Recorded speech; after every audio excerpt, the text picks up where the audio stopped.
Hola, bienvenidos a Expandiendo la Voz. Seguimos con el capítulo 2 de Una nueva tierra. El ego, el estado actual de la humanidad.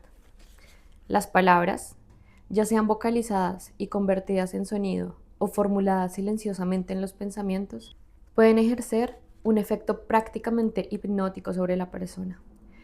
Es fácil perdernos en ellas, dejarnos arrastrar por la idea implícita de que el simple hecho de haberle atribuido una palabra a algo equivale al saber lo que ese algo es.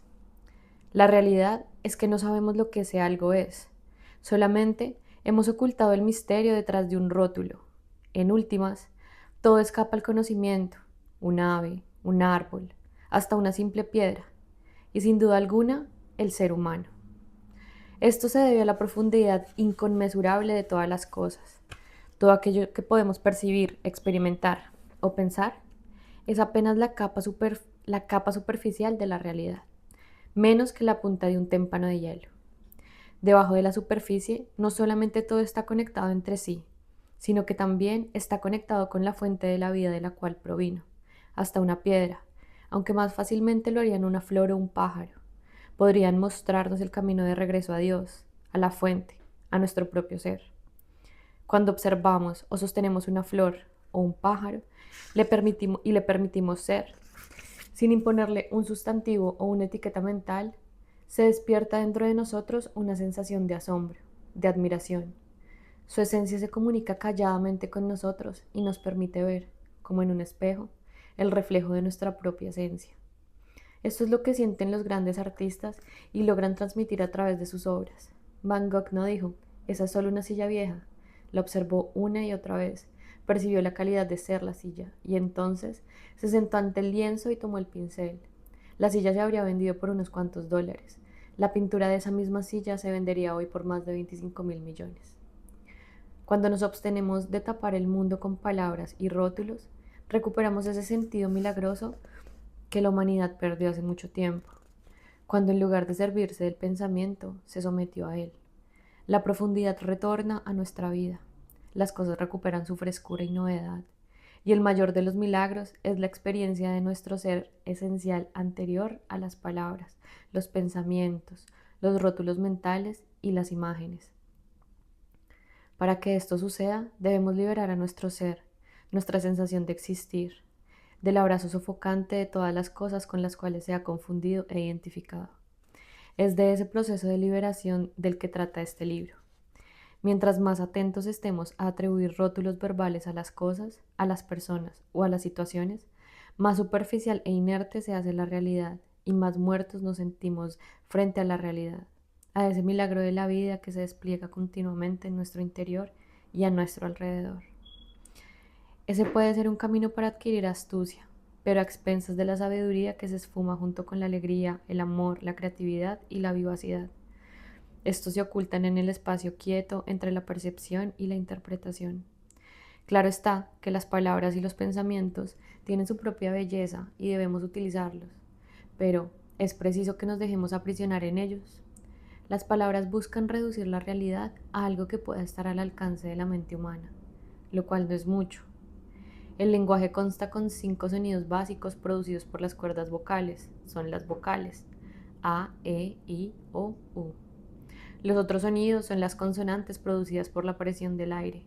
S, F, G, entre otras. Es posible creer que alguna combinación de esos sonidos básicos podría explicar algún día lo que somos, o el propósito último del universo, o la esencia profunda de un árbol o de una roca. La ilusión del ser. La palabra yo encierra a la vez el mayor error y la verdad más profunda, dependiendo de la forma como se utilice. En su uso convencional, no solamente es una de las palabras más utilizadas frecuentemente en el lenguaje, junto con otras afines como mío y mí, sino también una de las más engañosas. Según la utilizamos en la cotidianidad, la palabra yo encierra el error primordial, una percepción equivocada de lo que somos, un falso sentido de identidad. Ese es el ego.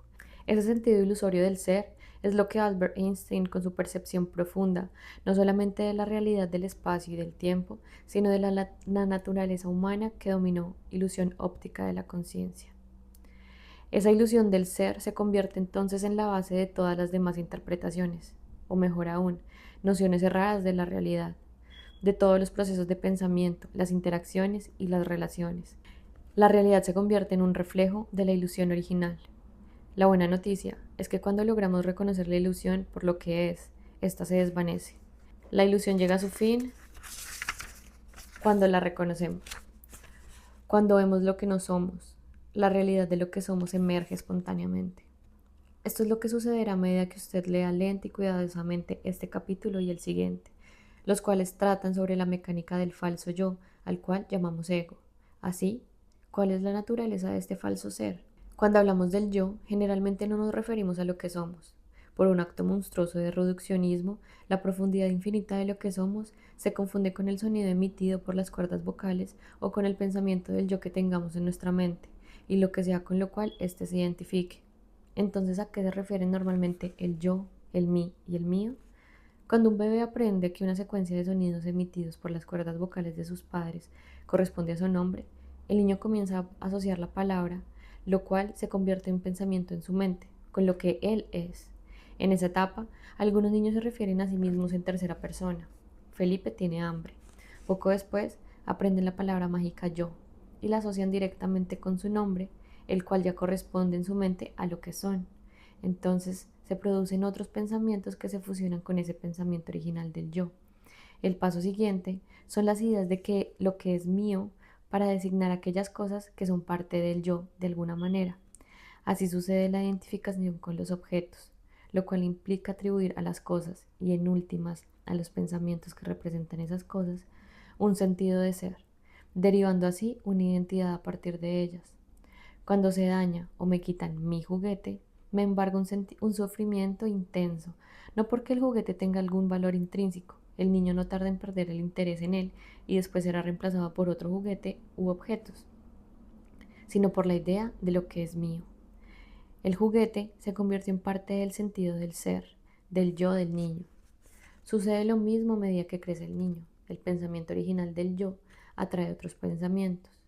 Viene la identificación con el género, las pertenencias, la percepción del cuerpo, la nacionalidad, la raza, la religión, la profesión. El yo también se identifica con otras cosas como las funciones, madre, padre, esposo, esposa, entre otros. El conocimiento adquirido, las opiniones, los gustos y disgustos. Y también con las cosas que me pasaron a mí en el pasado, el recuerdo de las cuales son pensamientos que contribuyen a definir aún más mi sentido del ser, yo y mi historia. Estas son apenas algunas de las cosas de las cuales derivamos nuestra identidad. En últimas, no son más que pensamientos sostenidos precariamente por el hecho de que todos comparten la misma noción del ser. Esta interpretación mental es a la que normalmente nos referimos cuando decimos yo, para ser más exactos. La mayoría de las veces no somos nosotros quienes hablamos cuando decimos y pensamos el yo, sino algún aspecto de la interpretación mental, del ser egotista.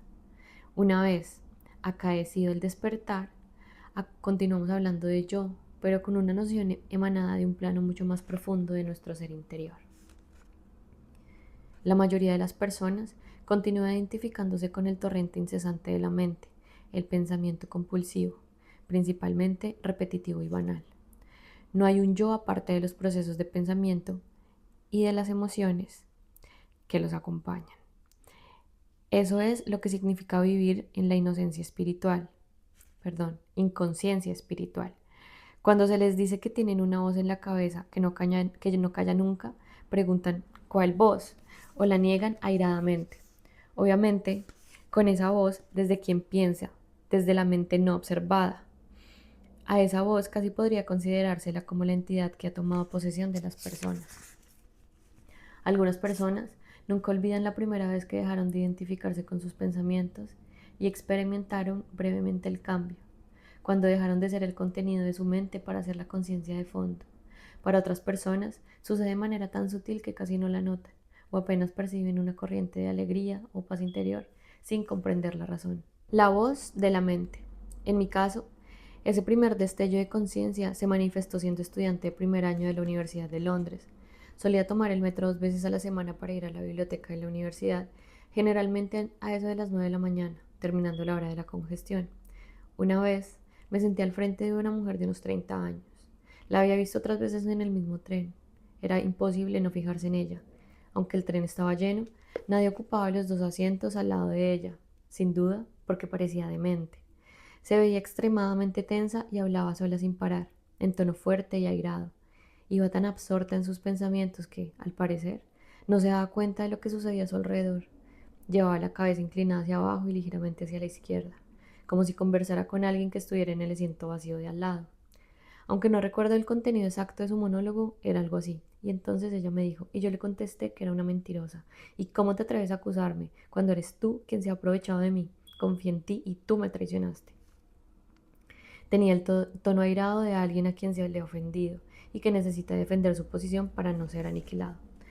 Cuando el tren se aproximaba a la estación de Tottenham Court Road, se puso de pie y se dirigió a la puerta sin dejar de pronunciar el torrente incesante de palabras que salían de su boca. Como era también mi parada, me bajé del tren detrás de ella.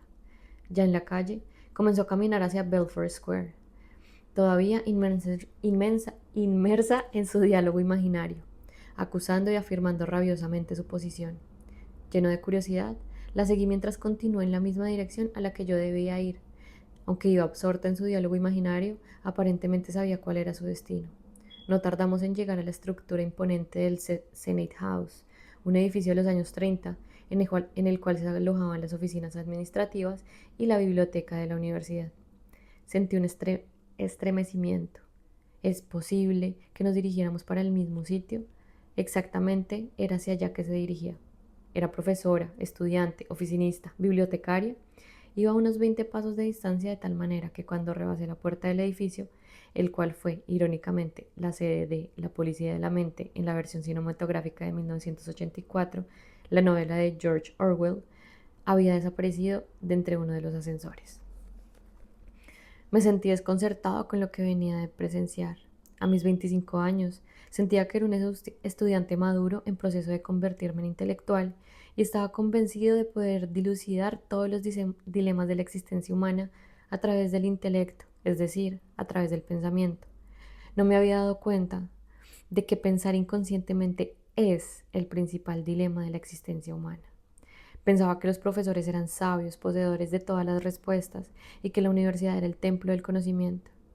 ¿Cómo podía una demente como ella formar parte de eso? Seguía pensando en ella cuando entré al cuarto de baño antes de dirigirme a la biblioteca. Mientras me lavaba las manos pensé, espero no terminar como ella. El hombre que estaba a mi lado me miró por un instante y me sobresalté al darme cuenta de que no había pensado las palabras, sino que las había pronunciado en voz alta. Por Dios, ya estoy como ella, pensé. ¿Acaso no estaba tan activa mi mente como la de ella? Las diferencias entre los dos eran mínimas. La emoción predominante era la ira, mientras que en mi caso era principalmente la ansiedad. Ella pensaba en voz alta y yo pensaba principalmente dentro de mi cabeza. Si ella estaba loca, entonces todos estábamos locos, incluido yo mismo. Las diferencias eran solamente cuestión de grado. Por un momento, pude distanciarme de mi mente y verla, como quien dice, desde una perspectiva más profunda. Hubo un paso breve del mismo pensamiento a la conciencia. Continué en el cuarto de baño, ya solo, y me miraba al espejo. En ese momento en que pude separarme de mi mente, solté la risa. Pudo haber sonado como la risa de un loco, pero era la risa de la cordura, la risa del Buda del vientre grande. La vida no es tan seria como la mente pretende hacérmelo creer. Parecía ser el mensaje de la risa, pero fue solamente un destello que se olvidaría rápidamente. Pasaría los siguientes 3 años de mi vida en un estado de angustia y depresión, completamente identificado con mi mente. Tuve que llegar casi hasta el suicidio para que regresara la conciencia, y en esa ocasión no fue apenas un destello. Me liberé del pensamiento compulsivo y del yo falso ideado por la mente. El incidente que acabo de narrar no solamente fue mi primer destello de conciencia, sino que también sembró en mí la duda acerca de la validez absoluta del intelecto humano. Unos meses más tarde, una tragedia acrecentó mis dudas. Un lunes, llegamos temprano en la mañana para asistir a la conferencia de un profesor al que admiraba profundamente, solo para enterarnos de que se había suicidado de un disparo durante el fin de semana. Quedé anonadado. Era un profesor muy respetado, quien parecía tener todas las respuestas. Sin embargo, yo todavía no conocía ninguna otra alternativa que no fuera cultivar el pensamiento. Todavía no me he dado cuenta de que pensar es solamente un aspecto minúsculo de la conciencia y tampoco sabía nada sobre el ego y menos aún sobre la posibilidad de detectarlo en mi interior. Contenido y estructura del ego. La mente egotista está completamente condicionada por el pasado. Su condicionamiento es doble y consta de contenido y estructura. Para el niño que llora amargamente porque ya no tiene su juguete, este representa el contenido. Es intercambiable con cualquier otro contenido, otro juguete u objeto. El contenido con el cual nos identificamos está condicionado por el entorno, la crianza y la cultura que nos rodea. El hecho de que sea un niño rico o pobre, o que el juguete sea un trozo de madera en forma de animal o un aparato electrónico sofisticado, no tiene importancia en lo que se refiere al sufrimiento provocado por su pérdida. La razón por la que se produce ese sufrimiento agudo está oculta en la palabra mío y es estructural. O sea, lo de afuera es el contenido, lo que nos pasa a cada uno, la pérdida que fue del esposo, de la muerte de alguien, del novio, ese es el contenido. Pero la estructura es que fue mi esposo, mi novio, mi amigo, mi mamá, bueno, de la pérdida. La compulsión inconsciente de promover nuestra identidad a través de la asociación de objetos es parte integral de la estructura misma de la mente egotista. O sea, yo me identifico con lo que yo tengo, mis cosas. Una de las estructuras mentales básicas a través de la cual entra en existencia el ego es la identificación. El vocablo identificación viene del latín idem, que significa igual, y facere, que significa ser. Así, cuando nos identificamos con algo, lo hacemos igual. ¿Igual a qué? Igual al yo. Dotamos a ese algo de un sentido de ser, de tal manera que se convierte en parte de nuestra identidad. En uno de los niveles más básicos de identificación están las cosas. El juguete se convierte después en el automóvil, la casa, la ropa, etc. Tratamos de hallarnos en las cosas, pero nunca lo logramos del todo y terminamos perdiéndonos en ellas.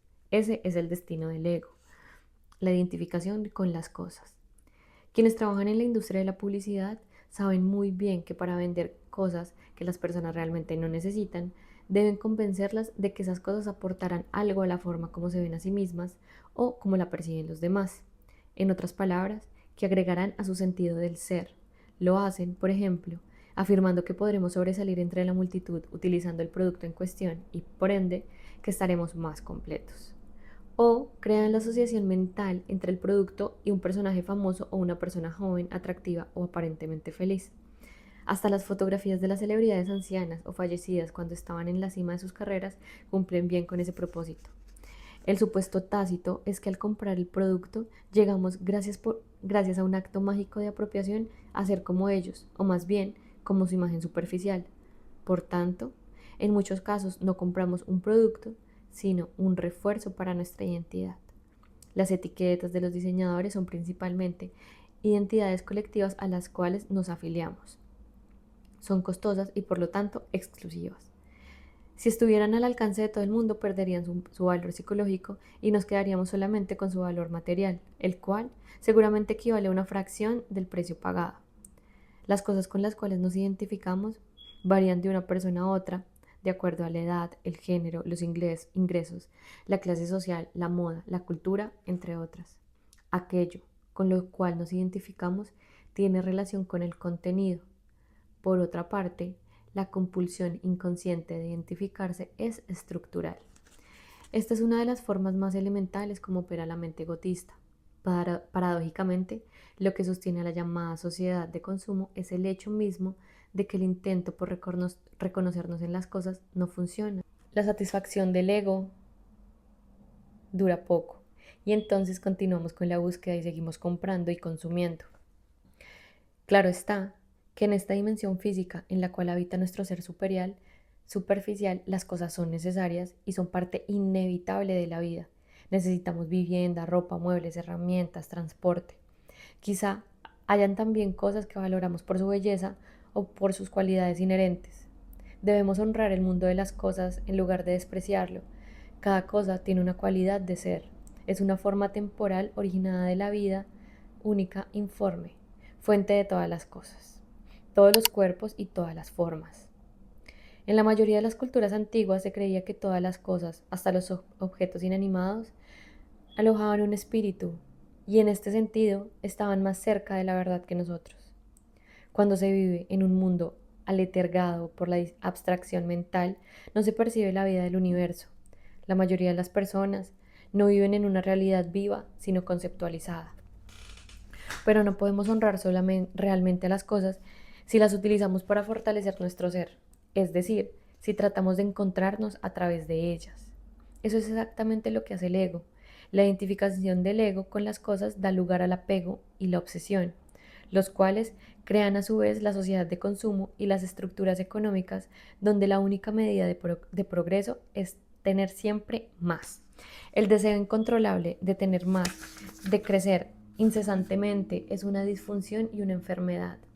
Es la misma disfunción que manifiestan las células cancerosas, cuya única finalidad es multiplicarse, sin darse cuenta de que están provocando su propia destrucción al destruir al organismo del cual forman parte. Algunos economistas están tan apegados a la noción de crecimiento que no pueden soltar la palabra y entonces hablan de crecimiento negativo para referirse a la recesión. Muchas personas agotan buena parte de su vida en la preocupación obsesiva por las cosas. Es por eso que cuando uno de los males de nuestros tiempos es la proliferación de los objetos, cuando perdemos la capacidad de sentir esa vida que somos, lo más probable es que tratemos de llenar la vida con cosas. A manera de práctica espiritual, le sugiero investigar su relación con el mundo de las cosas observándose a sí mismo, y en particular observando las cosas designadas con la palabra mí. Debe mantenerse alerta y ver honestamente si su sentido de valía está ligado a sus posesiones. Hay cosas que inducen una sensación sutil de importancia o superioridad. ¿Acaso la falta de esas cosas le hace sentir inferior a otras personas que poseen más que usted? ¿Menciona casualmente las cosas que posee o hace alarde de ellas para parecer superior a los ojos de otras personas o a través de ellas a sus propios ojos? ¿Siente ira o resentimiento cuando alguien tiene más que usted o cuando pierde un bien preciado? El anillo perdido. Cuando servía de consejero y maestro espiritual, estuve visitando 2 veces por semana a una mujer invadida por el cáncer. Tenía 40 y tantos años y era maestra de escuela. Los médicos le habían pronosticado apenas unos cuantos meses de vida. Algunas veces pronunciábamos unas pocas palabras durante esas visitas, pero la mayoría de las veces nos sentábamos en silencio. Fue así como comenzó a tener los últimos destellos de su quietud interior, la cual no había aprendido a conocer durante sus años agitados como educadora. Sin embargo, un día la encontré desesperada y enojada. ¿Qué pasó?, le pregunté. No encontraba su anillo de diamante, el cual tenía un valor monetario y sentimental muy grande, y me dijo que estaba segura de que lo había robado la mujer que iba a cuidarla durante unas horas todos los días. Dijo que no entendía cómo alguien podía ser tan cruel y despiadado como para hacerle eso a ella. Me preguntó si debía enfrentar a la mujer o si debería mejor llamar a la policía inmediatamente. Le dije que me era imposible decirle lo que debía hacer, pero le pedí que reflexionara acerca de la importancia que un anillo o cualquier otra cosa podía tener podía tener para ella en ese momento de su vida. No entiende, me respondió. Era el anillo de mi abuela, lo usé todos los días hasta que enfermé y se me hincharon las manos. Es más que un anillo para mí, ¿cómo podría estar tranquila? La rapidez de su respuesta y el tono airado y defensivo de su voz me indicaron que todavía no estaba lo suficientemente anclada en el presente para mirar en su interior y separar su reacción del evento a fin de observarlos ambos. La ira y la ira y la defensividad eran señales de que el ego hablaba a través de ella. Entonces le dije, le haré unas cuantas preguntas, pero en lugar de responderlas inmediatamente, trate de encontrar las respuestas en su interior. Haré una pausa breve entre cada una. Cuando llegue la respuesta, quizás no llegue en forma de palabras. Dijo estar lista para escucharme. Entonces le pregunté, ¿se da cuenta de que tendrá que separarse del anillo en algún momento? Quizás muy pronto. ¿Cuánto tiempo más necesita para desprenderse de él? ¿Perderá algo como persona cuando se desprenda de él? ¿Acaso ese ser que es usted se ha disminuido a causa de la pérdida? Hubo unos minutos de silencio después de la última pregunta. Cuando comenzó a hablar, nuevamente sonreí y parecía sentirse en paz. Con la última pregunta caí en cuenta de algo importante. Primero, busqué una respuesta en mi mente y lo que oí fue, por supuesto que te sientes disminuida. Entonces me hice la pregunta nuevamente, ¿acaso esa que soy yo se ha disminuido? Pero tratando de sentir en lugar de pensar la respuesta. Y entonces sentí lo que soy. No había sentido eso antes. Si logro sentir lo que soy tan fuertemente, entonces esa que soy yo no se ha disminuido para nada. Todavía lo siento. Es una sensación de paz, pero muy vívida. Esa es la alegría de ser, le dije. La única manera de sentirla es saliendo de la mente. El ser se debe sentir, no se puede pensar. El ego lo desconoce porque está hecho de pensamiento. El anillo realmente estaba en su mente en forma de pensamiento, el cual usted confundió con el sentido de lo que es. Pensó que eso era usted, es o una parte suya estaba en el anillo. Todo aquello que el ego persigue y a lo cual se apega son sustitutos del ser que el ego no puede sentir. Usted puede valorar y cuidar las cosas, pero si siente apego es porque es cosa del ego. Y realmente no nos apegamos nunca a las cosas, sino al pensamiento que incluye las nociones del yo, mí o mío. Siempre que aceptemos totalmente una pérdida, trascendemos el ego y entonces emerge lo que somos, ese yo soy que es la conciencia misma. Entonces ella dijo, ahora comprendo algo que dijo Jesús y a lo cual nunca le había encontrado mucho sentido. Si alguien te pide la camisa, entrégale también tu capa. Le respondí, no significa que no debamos cerrar la puerta. Significa que algunas veces desprenderse de las cosas es un acto mucho más poderoso que el hecho de defenderlas o de aferrarse a ellas. En las últimas semanas de su vida, el cuerpo se debilitaba, pero ella se tornó cada vez más radiante, como si una luz brillara en su interior. Regaló muchos de sus bienes, algunos a la mujer de quien sospechaba había tomado el anillo, y con cada cosa que entregaba ahondaba su dicha. Cuando la madre me llamó para anunciarme la noticia de su muerte, también mencionó que habían encontrado el anillo en el botiquín del baño. ¿Acaso la mujer devolvió el anillo o había estado ahí todo el tiempo? Nunca lo sabremos, pero algo sí sabemos. La vida nos pone en el camino las experiencias que más necesitamos para la evolución de nuestra conciencia. ¿Cómo saber si esta experiencia es la que usted necesita? Porque es la experiencia que está viviendo en este momento. Voy a leer eso de nuevo. La vida nos pone en el camino las experiencias que más necesitamos para la evolución de nuestra conciencia. ¿Cómo saber si esta es la experiencia que usted necesita? Pues porque es la experiencia que está viviendo en este momento. ¿Es un error sentirnos orgullosos de lo que poseemos o resentir a los demás por tener más que nosotros? En absoluto. Esa sensación de orgullo, la necesidad de sobresalir, el aparente fortalecimiento del saber en la virtud del más y la mengua en una virtud del menos. No es algo bueno ni malo, es el ego. El ego no es malo, sencillamente es inconsciente. Cuando nos damos a la tarea de observar el ego, comenzamos a trascenderlo. No conviene tomar al ego muy en serio. Cuando detectamos el comportamiento egotista, sonreímos, a veces hasta reímos. ¿Cómo pudo la humanidad tomarlo en serio durante tanto tiempo? Por encima de todo, es preciso saber que el ego no es personal, no es lo que somos. Cuando consideramos que el ego es nuestro problema personal, es solo cuestión de más ego. La ilusión de la propiedad. ¿Qué significa realmente ser dueños de algo? ¿Qué significa que algo sea mío? Si parados en la mitad de en la mitad de una calle en Nueva York, señalamos un rascacielos y decimos, ese edificio es mío, me pertenece. O bien es porque somos muy ricos o mentirosos o locos. En todo caso, contamos una historia en la que la forma mental yo y la forma mental edificio se confunden en una sola. Es así como funciona el concepto mental de la propiedad. Si todo el mundo coincide con nuestra historia, se producirán unos documentos para certificar ese acuerdo. Entonces, somos ricos. Si nadie está de acuerdo con la historia, terminaremos donde el psiquiatra. Entonces, somos locos o mitómanos. Es importante reconocer que la historia y las formas de pensamiento que la componen, bien sea que los demás estén o no de acuerdo, no tienen absolutamente nada que ver con lo que somos. Aunque los demás coincidan con nosotros, la historia no es más que ficción. Son muchas las personas que es apenas en su lecho de muerte, cuando todo lo externo se desvanece, cuando se dan cuenta de que ninguna cosa tuvo nunca nada que ver con lo que son. Ante la cercanía de la muerte, todo el concepto de la propiedad se manifiesta totalmente carente de significado. En los últimos momentos de la vida, también se dan cuenta de que mientras pasaron toda la vida buscando un sentido más completo del ser, lo que buscaban realmente, el ser, siempre había estado allí, pero parcialmente oculto por la identificación con las cosas, es decir, la identificación con la mente. Bienaventurados los pobres de espíritu, dijo Jesús, porque en ellos es el reino de los cielos. ¿Qué significa pobres de espíritu? Es la ausencia de equipaje interior, de identificarse. Nada de identificación con las cosas ni con los conceptos mentales que contengan un sentido de ser. ¿Y qué es el reino de los cielos? La dicha simple pero profunda de ser, la cual aparece cuando nos desprendemos de las identificaciones y nos volvemos pobres de espíritu. Es por eso que la renuncia a todas las posesiones ha sido una práctica espiritual antigua tanto en Oriente como en Occidente. Sin embargo, el hecho de renunciar a las posesiones no lleva automáticamente a la liberación del ego.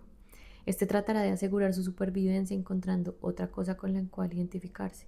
Por ejemplo, una imagen mental de nuestra persona como alguien que ha superado todo interés por los bienes materiales y por tanto superior y más espiritual que los demás. Hay personas que han renunciado a todos sus bienes, pero tienen un ego más grande que el de algunos millonarios. Cuando se suprime un tipo de identificación, el ego no tarda en encontrar otro. En últimas, no le interesa aquello con lo que se identifica, siempre y cuando tenga identidad. La oposición al consumo o a la propiedad privada sería otra forma de pensamiento, otra posición mental, la cual puede reemplazar la identificación con las posesiones. A través de ella, la persona podría considerar que tiene la razón, mientras que las demás personas están equivocadas. Como veremos más adelante, sentir que tenemos la razón mientras que los demás están equivocados es uno de los principales patrones egotistas de la mente, una de las principales formas de conciencia. En otras palabras, el contenido del ego puede cambiar, la estructura mental que lo mantiene vivo no. Voy a leer eso de nuevo. En otras palabras, el contenido del ego puede cambiar, la estructura mental que lo contiene no. Uno de los supuestos inconscientes es que al identificarnos con un objeto o a través de la ficción de la propiedad, la aparente solidez y permanencia de ese objeto nos proporcionará un sentido de ser más sólido y permanente. Esto se aplica en particular a las edificaciones y todavía más a la tierra, porque son las únicas cosas que podemos poseer y de las cuales pensamos que no se destruyen. El absurdo de la propiedad se manifiesta más claramente en el caso de la tierra. En los días de los colonos blancos, para los nativos de Norteamérica el concepto de la propiedad de la tierra era incomprensible. Entonces la perdieron cuando los europeos los obligaron a firmar unos documentos igualmente incomprensibles. Ellos sentían que pertenecían a la tierra y no que la tierra les pertenecía. Para el ego, tener es lo mismo que ser. Tengo, luego existo. Y mientras más tengo, más soy. El ego vive a través de la comparación. La forma como otros nos ven termina siendo la forma como nos vemos a nosotros mismos. Si todo el mundo habitara en mansiones o fuéramos ricos, nuestra mansión o nuestra riqueza ya no nos serviría para engrandecer nuestro sentido del ser. Podríamos irnos a vivir a una choza modesta, regalar la riqueza y recuperar la identidad viéndonos y siendo vistos como las personas más espirituales que los demás. La forma como otros nos ven se convierte en el espejo que nos dice cómo y quiénes somos. El sentido de valía del ego está ligado, en la mayoría de los casos, con la forma como los otros nos valoran. Necesitamos de los demás para conseguir la sensación de ser, y si vivimos en una cultura en donde el valor de la persona es igual en gran medida a lo que se tiene, y si no podemos reconocer la falacia de ese engaño colectivo, terminamos condenados a perseguir las cosas durante el resto de nuestra existencia con la vana esperanza de encontrar nuestro valor y la realización del ser. ¿Cómo desprendernos del apego de las cosas? Ni siquiera hay que intentarlo, es imposible. El apego de las cosas se desvanece por sí solo cuando renunciamos a identificarnos con ellas. Entre tanto, lo importante es tomar conciencia del apego de las cosas. Algunas veces quizás nos apega, algunas cosas Algunas veces quizás no sepamos que estamos apegados a algo, es decir, identificados con algo, sino hasta que lo perdemos o sentimos la amenaza de la pérdida. Si entonces nos desesperamos y sentimos ansiedad es porque hay apego. Si reconocemos estar identificados con algo, la identificación deja inmediatamente de ser total. Soy la conciencia que está consciente de que hay apego. Ahí comienza la transformación de la conciencia. Querer más, la necesidad de poseer más. El ego se identifica con lo que se tiene, pero la satisfacción que se obtiene es relativamente efímera y de corta duración. Oculta dentro de él permanece un sentimiento profundo de insatisfacción, de no tener suficiente, de estar incompleto. Todavía no tengo suficiente, dice el ego queriendo decir realmente, todavía no soy suficiente. Cuando hemos visto tener el concepto de la propiedad.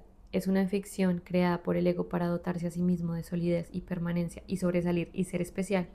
Sin embargo, puesto que es imposible encontrarnos a nosotros mismos a través de la tenencia, hay otro ímpetu más fuerte y profundo relacionado con la estructura del ego, la necesidad de poseer más, a la cual denominamos deseo. No hay ego que pueda durar mucho tiempo sin la necesidad de poseer más. Por consiguiente, el deseo mantiene al ego vivo durante más tiempo que la propiedad. El ego desea desear más que lo que desea tener. Así, la satisfacción somera de poseer siempre se reemplaza por más deseo. Se trata de la necesidad psicológica de tener más, es decir, más cosas con las cuales identificarse. Es una necesidad adictiva y no es auténtica. En algunos casos, la necesidad psicológica de tener más o la sensación de la carencia tan características del ego se transfieren al nivel físico, de tal manera que se convierte en un apetito insaciable. Las personas afectadas por la bulimia se obligan a vomitar para continuar comiendo. El hambre está en su mente, pero no en el cuerpo. Este trastorno de la alimentación se curaría si la víctima, en lugar de identificarse con la mente, pudiera entrar en contacto con su cuerpo y sentir las verdaderas necesidades del mismo en lugar de las falsas necesidades de la mente egotista. Algunos egos saben lo que desean y persiguen su propósito con determinación siniestra y despiadada. Genghis Khan, Stalin, Hitler serían algunos ejemplos más que ilustrativos. Sin embargo, la energía que alimenta su deseo crea una energía opuesta de igual intensidad, la cual provoca finalmente su caída. Entre tanto, siembran la infelicidad para ellos mismos y los demás, o en el caso de los ejemplos anteriores, crean el infierno en la tierra. La mayoría de los egos sienten deseos contradictorios, desean cosas diferentes a cada momento, o quizás no sepan lo que desean, salvo que no desean lo que es el momento presente. Como resultado de ese deseo insatisfecho, viene el desasosiego, la inquietud, el aburrimiento, la ansiedad y la insatisfacción. El deseo es estructural, de manera que no hay contenido que pueda proporcionar una sensación duradera de logro mientras esa estructura mental continúe existiendo.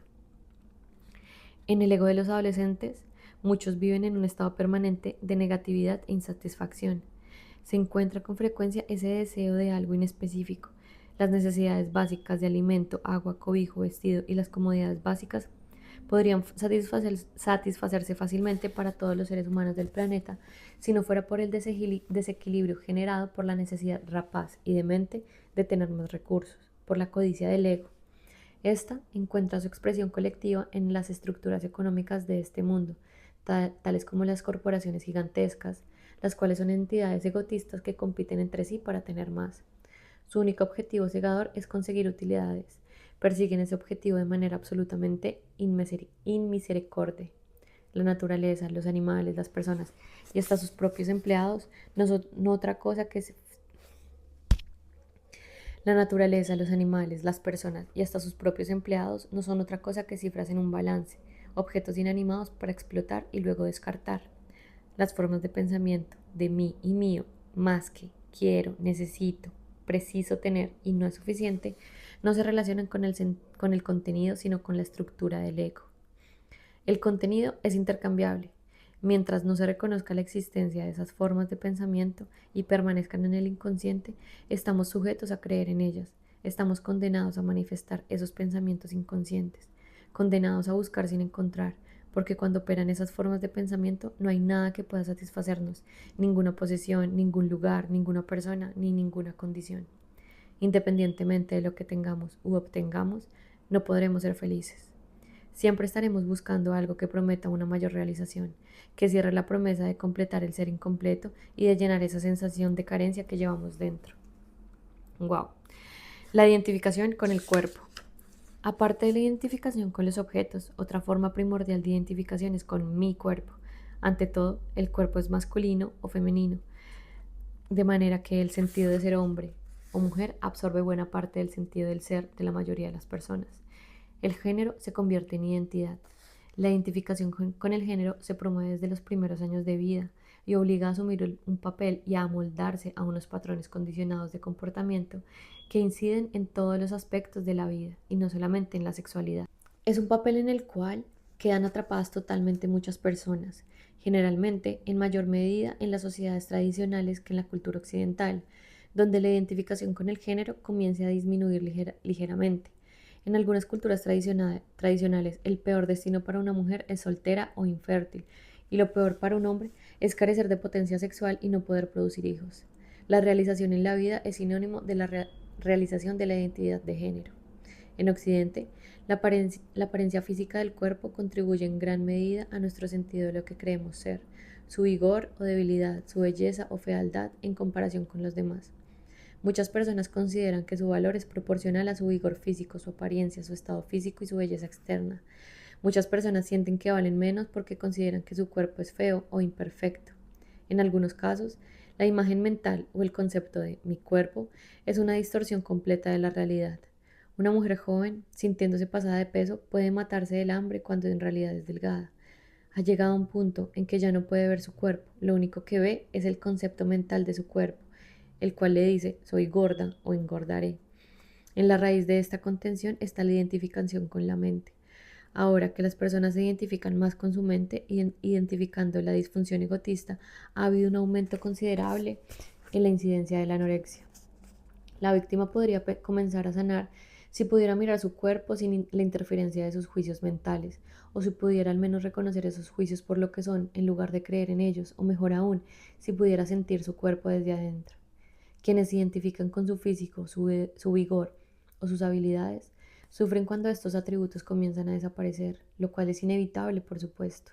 Como su misma identidad se apoyaba en ellos, se ven abocados a la destrucción. Las personas, bien sean bellas o feas, derivan del cuerpo buena parte de su identidad, sea esta positiva o negativa. Dicho más exactamente, derivan su identidad del pensamiento del yo que asignan erróneamente a la imagen o el concepto de su cuerpo, el cual no es más que una forma física que comparte la suerte de todas las formas, la transitoriedad y finalmente el deterioro. Equiparar el yo al cuerpo físico percibido por los sentidos, el cual está destinado a envejecer, marchitarse y morir, siempre genera sufrimiento tarde o temprano. Abstenerse de identificarse con el cuerpo no implica descuidarlo, despreciarlo o dejar de interesarse por él. Si es fuerte, bello y vigoroso, podemos disfrutar y apreciar esos atributos mientras duren. También podemos mejorar la condición del cuerpo mediante el ejercicio y una buena alimentación. Cuando cuando no equiparamos al cuerpo con la esencia de lo que somos, cuando la belleza desaparece, el vigor disminuye o no podemos valernos por nosotros mismos, nuestro sentido de valía o de identidad no sufre de ninguna manera. En realidad, cuando el cuerpo comienza a debilitarse, la luz de la conciencia puede brillar más fácilmente a través del desvanecimiento de la forma. No son solamente las personas que poseen cuerpos hermosos o casi perfectos quienes tienen la mayor probabilidad de equipararlo con su ser. Podemos identificarnos fácilmente también con un cuerpo problemático y convertir la imperfección, la enfermedad o la invalidez en nuestra propia identidad. Entonces, comenzamos a proyectarnos como víctimas de tal o cual enfermedad o invalidez crónica. Nos rodeamos de la atención de los médicos y de otras personas que confirman constantemente nuestra identidad conceptual de víctimas o pacientes.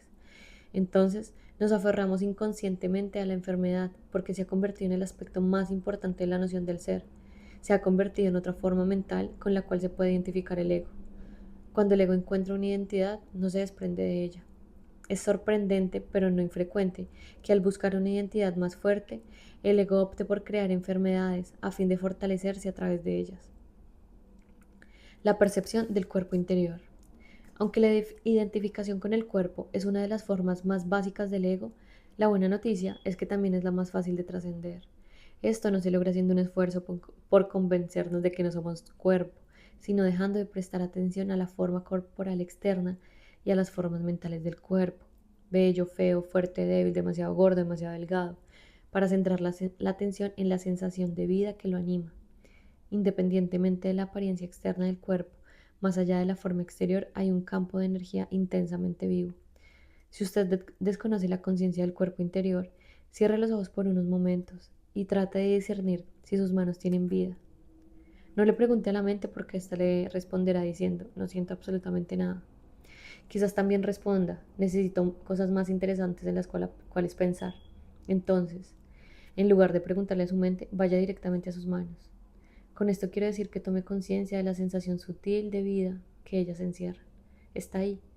Lo único que debe hacer es fijar su atención para notarla. Al principio, Podrás sentir un leve cosquilleo y después la sensación de energía o vida. Si mantienes tu atención en las manos durante un rato, esa sensación de vida se intensificará. Algunas personas ni siquiera necesitan cerrar los ojos, puesto que logran sentir sus manos interiores mientras leen estas frases. Después, lleve su atención a los pies y fije en ellos su atención durante 1 o 2 minutos. Comience a sentir las manos y los pies al mismo tiempo. Después incorpore otras partes del cuerpo, piernas, brazos, abdomen, tórax, entre otros, hasta tener conciencia de su cuerpo interior como una sensación global de vida. Lo que denomino el cuerpo interior no es realmente cuerpo, sino energía vital, el puente entre la forma y lo informe. Desarrolle el hábito de sentir el cuerpo interior con la mayor frecuencia posible. Al cabo de un tiempo, ya no tendrá que cerrar los ojos para sentirlo. Por ejemplo, trate de sentir el cuerpo interior cuando esté en compañía de alguien. Es casi como una paradoja. Al estar en contacto con el cuerpo interior, deja uno de identificarse con el cuerpo y con la mente. Quiere decir que ya no nos identificamos con la forma, sino que nos apartamos de esa identificación hacia lo informe, al cual podemos también denominar el ser. Es nuestra identidad esencial. Tomando conciencia del cuerpo, no solamente nos anclamos en el momento presente, sino que abrimos una puerta para escapar de la cárcel del ego. También fortalecemos nuestro sistema inmunitario y la capacidad del cuerpo de sanarse a sí mismo. El olvido del ser. El ego es siempre la identificación con la forma, es buscarnos a nosotros mismos y perdernos en algún tipo de forma. Las formas no son solamente objetos materiales o cuerpos físicos. Más fundamentales que las formas externas, que las cosas y los cuerpos, son las formas de pensamiento que brotan constantemente en el campo de la conciencia.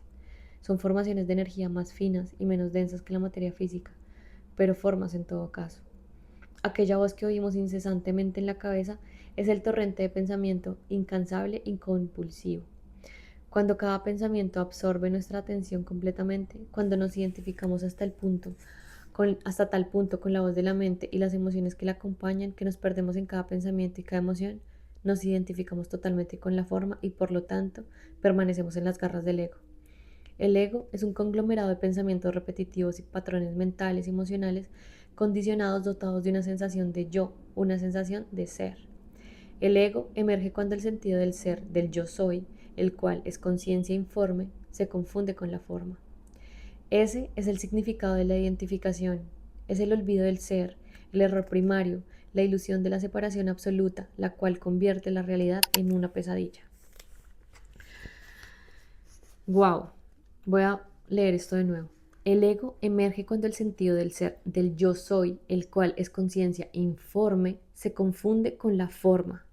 Ese es el significado de la identificación, es el olvido del ser, el error primario, la ilusión de la separación absoluta, la cual convierte la realidad en una pesadilla. Del error de Descartes a la visión desastre.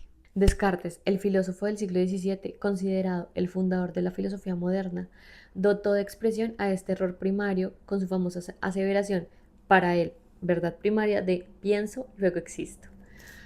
Fue su respuesta a la de si hay algo que pueda saber con absoluta certeza. Se dio cuenta de que no había dudas acerca del hecho de estar pensando constantemente, de manera que concluyó que pensar era sinónimo de ser, es decir, que la identidad, el yo soy, era sinónimo del pensamiento. En lugar de la verdad última, encontró la raíz del ego, aunque nunca lo supo. Pasaron casi 300 años antes de que otro filósofo famoso reconociera en esta afirmación algo que ni Descartes ni nadie más había visto. Su nombre era Jean-Paul Sartre. Reflexionó a fondo acerca de ese pienso luego existo y súbitamente descubrió, según sus propias palabras, que la conciencia que dice existo no es la conciencia que piensa. ¿Qué quiso decir con eso? Cuando tomamos conciencia de estar pensando, esa conciencia no es parte del pensamiento, es una dimensión diferente de la conciencia y es esa conciencia la que dice existo. Si solamente hubiera pensamientos en nosotros, ni siquiera sabríamos qué pensamos. Seríamos como el soñador que no sabe que está soñando. Estaríamos tan identificados con cada pensamiento como lo está el soñador con cada una de las imágenes del sueño. Muchas personas todavía viven de esa manera, como sonámbulas, atrapadas en la mentalidad disfuncional que crea una y otra vez la misma pesadilla de la realidad. Cuando reconocemos que estamos soñando, es porque estamos despiertos dentro del sueño y ha entrado en escena otra dimensión de la conciencia.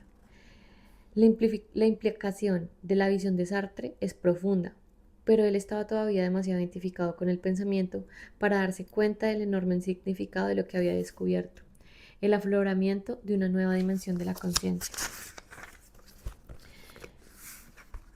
La paz que sobrepasa toda comprensión. Muchas personas han dado su testimonio acerca del afloramiento de una nueva dimensión de la conciencia como consecuencia de una pérdida trágica en algún momento de sus vidas. Algunas perdieron todos sus bienes, otras a sus hijos o a su cónyuge, su posición social, su reputación o sus habilidades físicas. En algunos casos, a causa de un desastre o de la guerra, perdieron todo eso al mismo tiempo, quedando sin nada. Esto es lo que llamamos una situación extrema. Cualquier cosa con la cual se hubieran identificado, cualquier cosa que les hubiera dado un sentido de ser, desapareció. Entonces, súbita e inexplicablemente, la angustia o el miedo profundo que las atenazó inicialmente dio paso a la sensación de una presencia sagrada, una paz y serenidad interior, una liberación total del miedo. San Pablo seguramente conoció ese fenómeno, pues dijo, la paz de Dios que está más allá de toda comprensión. En efecto, es una paz que parece no tener sentido, y las personas que la han experimentado han tenido que preguntarse, ¿cómo es posible que ante semejante situación pueda sentir esta paz? La respuesta es sencilla. Sucede una vez que reconocemos al ego por lo que es y la forma como funciona. Cuando desaparecen o nos arrebatan las formas con las cuales nos hemos identificado y las cuales nos han proporcionado el sentido del ser, el ego se derrumba, puesto que el ego es identificación con la forma. ¿Qué somos cuando ya no tenemos nada con lo cual nos identificamos? Cuando las formas que nos rodean mueren o se aproxima la muerte, nuestro sentido del ser, del yo soy, se libera de una confusión con la forma. El espíritu vuela libre de su presión material. Reconocemos que nuestra identidad esencial es informe, una omnipresencia, un ser anterior a todas las formas y a todas las identificaciones. Reconocemos que nuestra verdadera identidad es la conciencia misma y no aquellas cosas con las cuales se había identificado la conciencia. Esa es la paz de Dios. La verdad última de lo que somos no está en decir yo soy esto o aquello, sino en decir yo soy. No todas las personas que experimentan una gran pérdida tienen este despertar, este deslindarse de la forma. Algunas crean inmediatamente una imagen mental fuerte, una forma de pensamiento en el cual se proyectan como víctimas, ya sea de las circunstancias, de otras personas, de la injusticia del destino o de Dios. Esta forma de pensamiento, junto con las emociones que genera como la ira, el resentimiento, la autocompasión, entre otras, es objeto de una fuerte identificación y toma inmediatamente el lugar de las demás identificaciones destruidas a raíz de la pérdida. En otras palabras, el ego busca rápidamente otra forma. El hecho de que esta nueva forma sea profundamente infeliz no le preocupa demasiado al ego, siempre y cuando le sirva de identidad, buena o mala. En efecto, este nuevo ego será más contraído, más rígido e impenetrable que el antiguo. La reacción ante una pérdida trágica es siempre resistirse o ceder. Algunas personas se vuelven amargadas y profundamente resentidas, otras se vuelven compasivas, sabias y amorosas. Ceder implica aceptar internamente lo que es abrirse a la vida. La resistencia es una contracción interior, un endurecimiento del cascarón del ego, es cerrarse. Toda acción emprendida desde el estado de resistencia interior, al cual podríamos llamar negatividad, generará más resistencia externa y el universo no brindará su apoyo. La vida no ayudará. El sol no puede penetrar cuando los postigos están cerrados. Cuando cedemos y nos entregamos, se abre una nueva dimensión de la conciencia.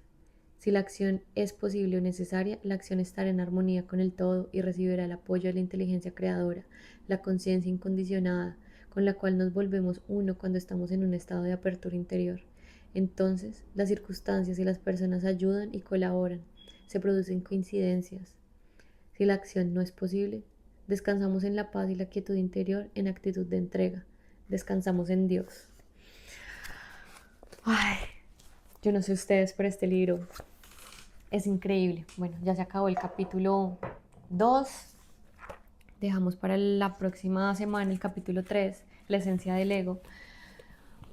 Este libro me ha encantado, sinceramente. Y quiero contarles algo. Justo ayer estaba con mi familia y ellos estaban hablando de la Biblia y bueno, Eh, y todo esto que está diciendo es como que, o como yo lo interpreto, es ese momento en que Eva se comió la manzana y, y entró en el conocimiento, fue cuando ella empezó a identificarse con la forma, se identificó con el cuerpo, por eso ellos se taparon, tenían pena.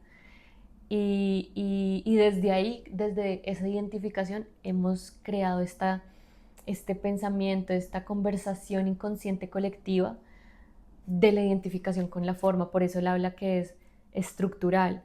Pero antes de que Eva se comiera la manzana, éramos uno con Dios y vivíamos en el jardín del Edén, que realmente hace referencia a nuestra mente. Espero esto tenga un poco de sentido para ustedes, o si no, déjenme en los comentarios. Espero tengan una feliz semana. Muchas gracias por estar acá. Les invito a suscribirse, a seguirme en mis redes sociales. Muy pronto voy a estar sacando un taller, Reality Check, en donde vamos a estar hablando y haciendo ejercicios acerca de esto, de nuestras conversaciones mentales, de la aceptación de la vida como es, de la realidad. Y, y nada, los invito y muchas gracias por estar acá. Bye.